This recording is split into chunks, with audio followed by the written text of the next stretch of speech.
Holy crap, look at them all. Look at them all, look at them all. That is unreal.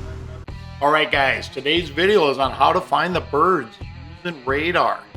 So once we go over what I do, how I find birds using my radar on my boat, I'm gonna go over what I'm thinking when I get there, what I'm looking for when I do see the birds and I get into them.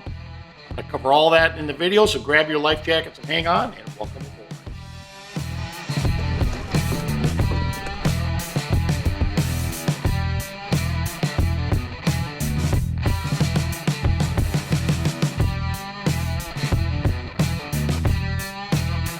A lot of people in the boat this year going, Matt, you need to show everybody what you're doing here. This is really kind of a game changer. And talking to a bunch of people I know and stuff that do have radar on their boats, for example, they're not utilizing the function. So I'm going to just show you guys kind of what I'm doing, how I'm finding, how I'm finding extra birds, I'll call it, versus just running into them, a little more precision. And then I'm going to go over when you get up to the birds, what do you do? What am I looking for?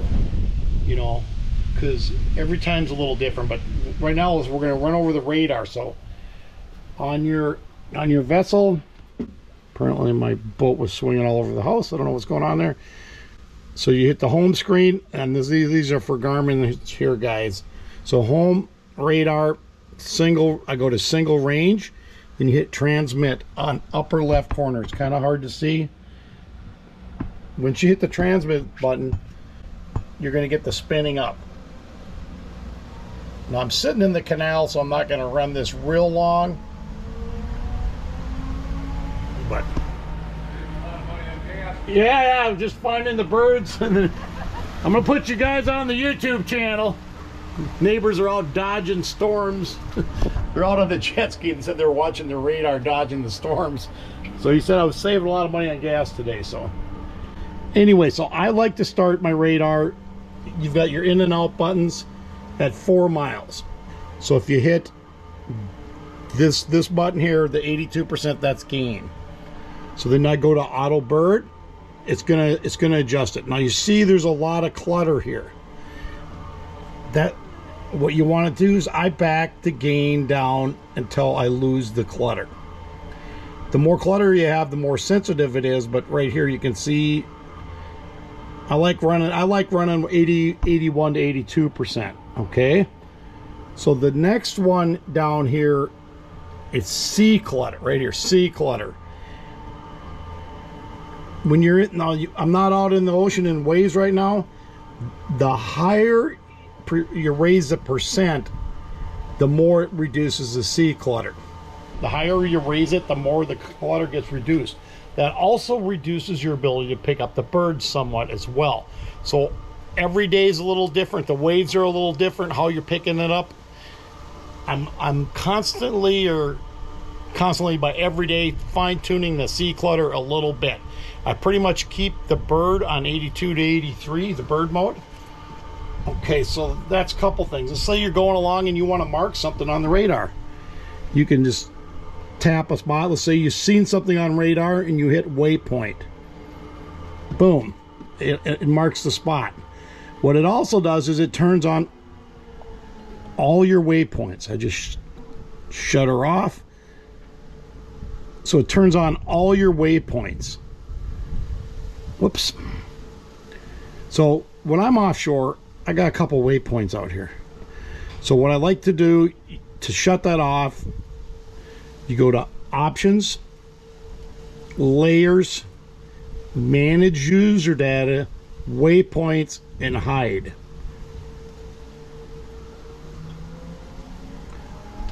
So what that does is every time you hit a waypoint, I'm going to shut this off right now.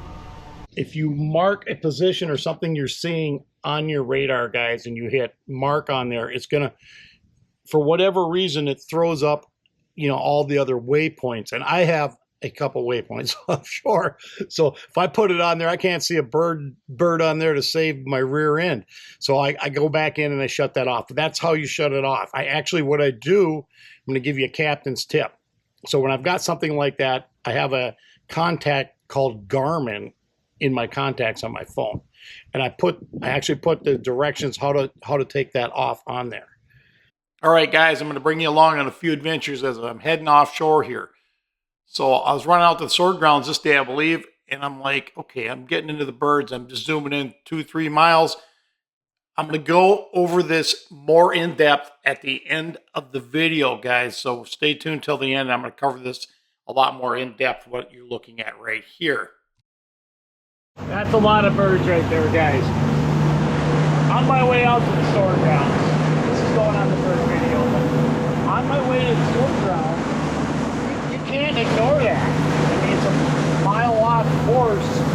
I'm heading over to check it out. I don't have what I call my primary bites this afternoon. So we're going to see what we got coming up right here in front of the boat.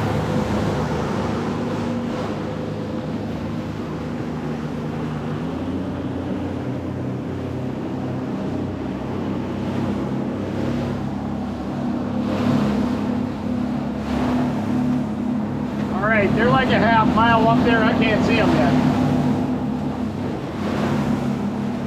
What I found, 1.5 miles normal. Depends on the visibility. Alright, here they are, right here, right here.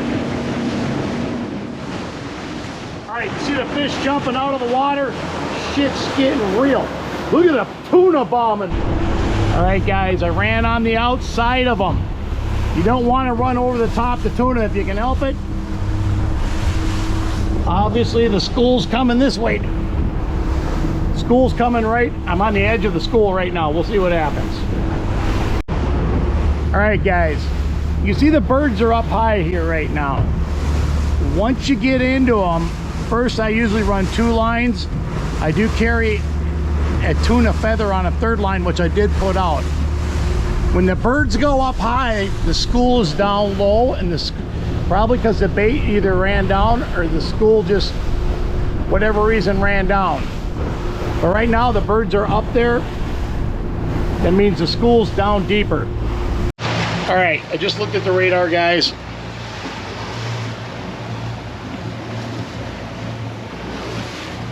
If they'll watch it, you'll see the birds blip on and off. They're all up and down. I can see some about a half mile from here right now. They're all up and down this strip. So I'm actually going to troll a couple lines for a few minutes.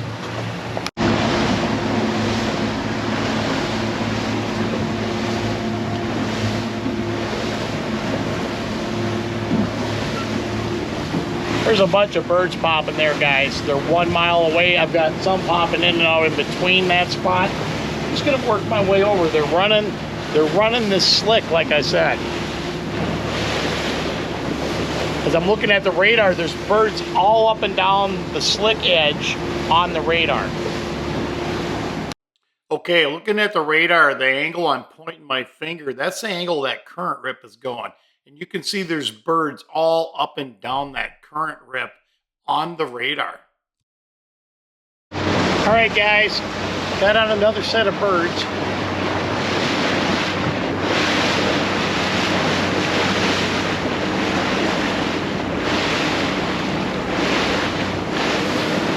Where those guys are swooping and diving, they're active, they're on fish, that's when you want to put the lines out, right there.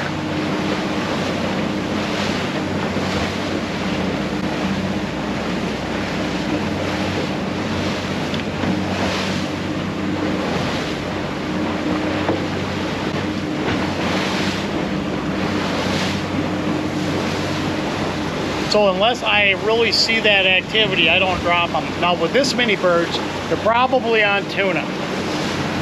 As fast as they're moving, I would say they're on blackfin. If they're moving like they're on crack, they are on skipjacks. All right, as I'm working up the birds here, guys, I slowed this down. You see the boat straight off the bow. He's probably equal distance that I was to the birds. They didn't even notice or stop and look at the birds that drove right by. So these guys here are circling, guys. They can see the fish underneath them. Look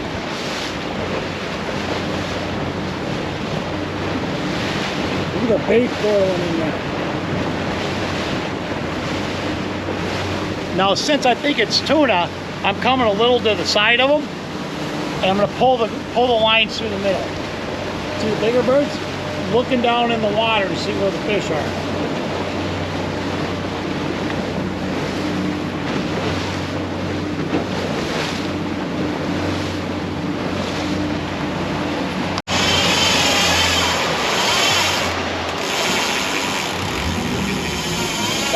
guys, double up.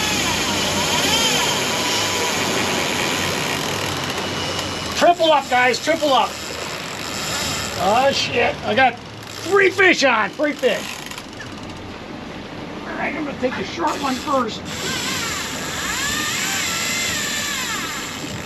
Maybe I'm gonna take the short one first.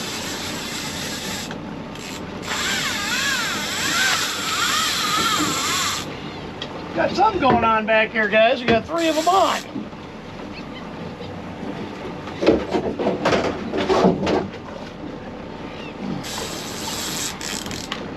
Three on, tripled up.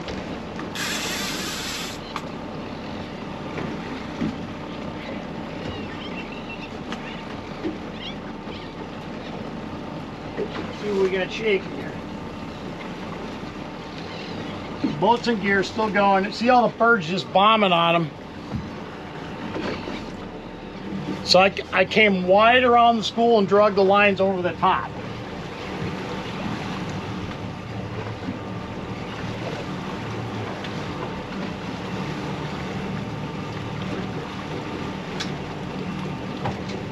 So far it looks like, I don't know. That one's still on.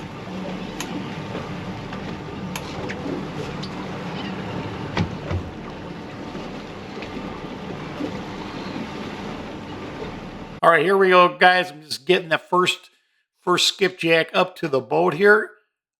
One thing kind of pay attention to as you're watching this.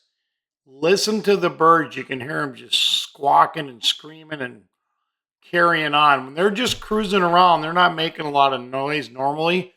But when they get on fish and they start getting really excited, you can just hear them chirping like crazy here. Not Mylar that have been jumping.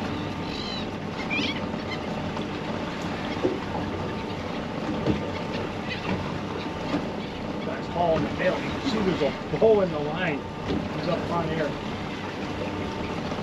That color's with it. Right there.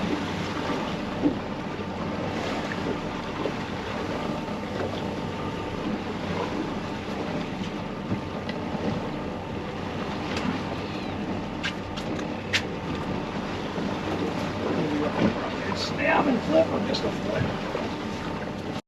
So it's really calm today, guys. It's hard to tell, but I got the boat moving forward in gear. There's no way you can do this with 3 fish on and have the boat sitting in neutral. And you got to pay attention.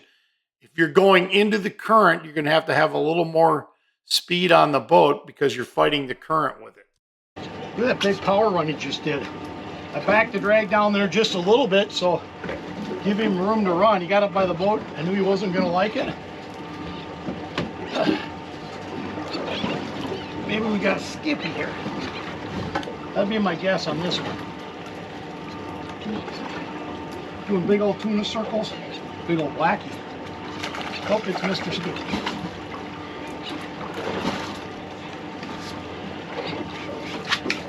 What's nice about this boat is a nice big back door. Okay, that was cool. A little bit of a mess shaking back here, guys. That's it. I mean, that's just one way to use your radar, but if those birds weren't doing that, I wouldn't have stopped. So, real important to, one, I could see it was a group of birds on the radar. 2, once I got closer, I could see them diving. I kind of planned my attack in. They were moving pretty quick. I thought they were on tuna. Usually if there's more than 10 birds, they're on tuna. I got something big down in the water right here. What the hell is it? Might be a weed way down there. Huh. Very bizarre. It's down about 80 feet, maybe, something down there. But you know, once you get in on them, if they're on tuna, you got to plan your attack.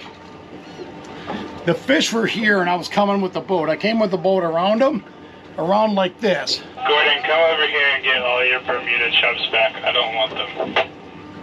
Gordon needs to get his chubs. So I was coming in on the boat. I came around, this was a school fish. I came around the school fish like this, drug 3 lines across and hooked up a triple there. We lost one, but I didn't really need to fight 3 of them. Okay, so different day here, guys. When you pick up a flock of birds this size on your radar, it's going to show up, I believe it's red. It's going to look like a boat from a few miles off versus being, they're kind of blue and yellow. spots as small flocks or individual birds. These guys would show up as red. Unbelievable. So we got bait flying everywhere. Out in front of us there, frigate's trying to get one.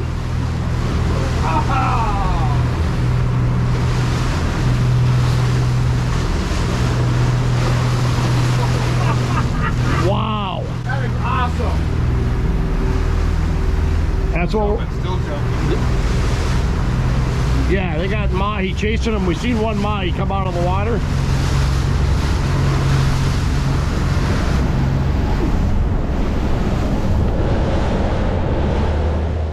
All right, so when you're cruising and you're picking up the birds on radar, first of all, the frigates a lot of times will be up high, and you will pick them up when they're up quite a ways.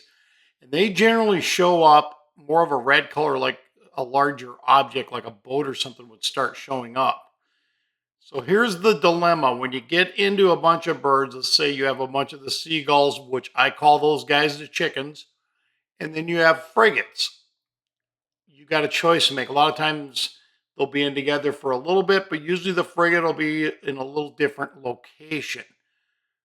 I would say 95% of the time I try to stick with the frigate because he's most accurately on the fish. Well, we got two of them now, guys.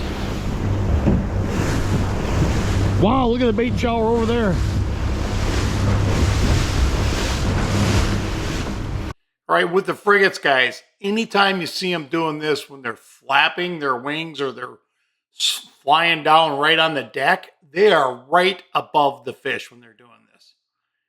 Otherwise, you can see these guys can sail like 100 miles, I think, easily without even flapping. So when they're very active like that, they're definitely looking to catch breakfast in this situation here. And it's kind of cool having two of them right on us on the boat. Okay, guys, so what I've got here is the 4 nautical mile chart.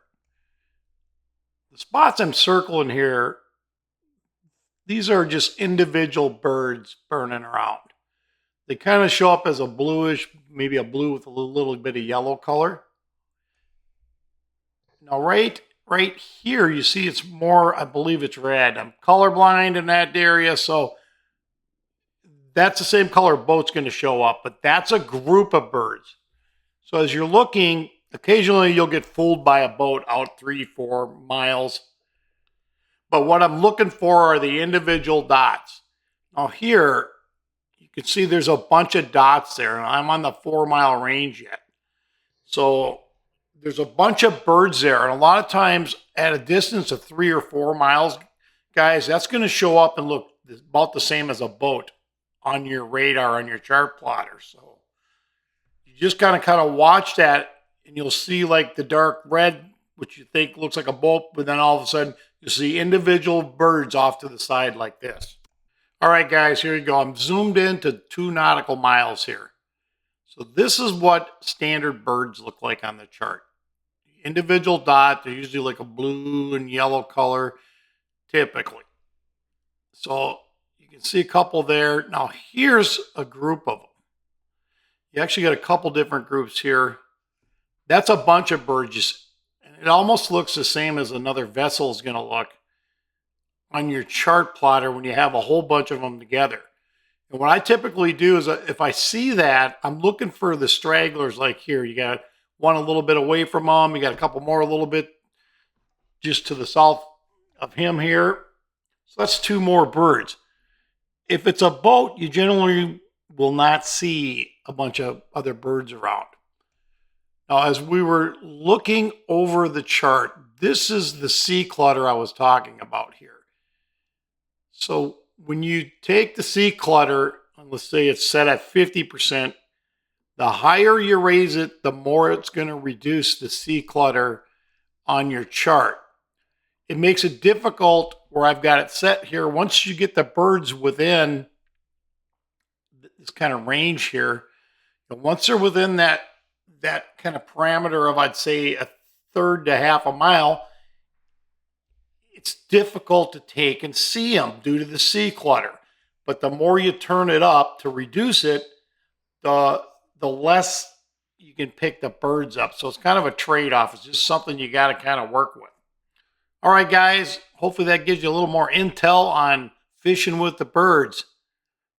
Pretty amazing when you run into something like this. And this is the first year, guys, I've had radar on the boat, so this is new to me. I'm definitely using it as a tactical kind of advantage when I'm running offshore. So what I do when I'm going out and back, I literally look at the bow of the boat as 12 o'clock. I'll approach the birds from 10 to 2 o'clock on that 4-mile chart if it's looking promising on the chart. Once I get there, unless I really see them diving in or doing stuff like this, I generally don't throw the lines out. If they're just kind of cruising, I'm not throwing the lines out on them. You know, if you go out with your radar running and you just start chasing the birds around, you're going to burn a lot of gas all day long doing it. It's just a nice added tool. And if you don't have radar on your boat, just keep your eyes open, guys. Watch the birds. Pay attention. If you see them traveling 20 feet off the deck and they're just going straight, they're going somewhere. Pay attention to where they're going, what they're doing. All right, guys, if you have not had a chance yet, please smash that subscribe button. I've got a lot more viewers and subscribers. And if you have any questions or comments, please let me know. Captain Matt signing off for today.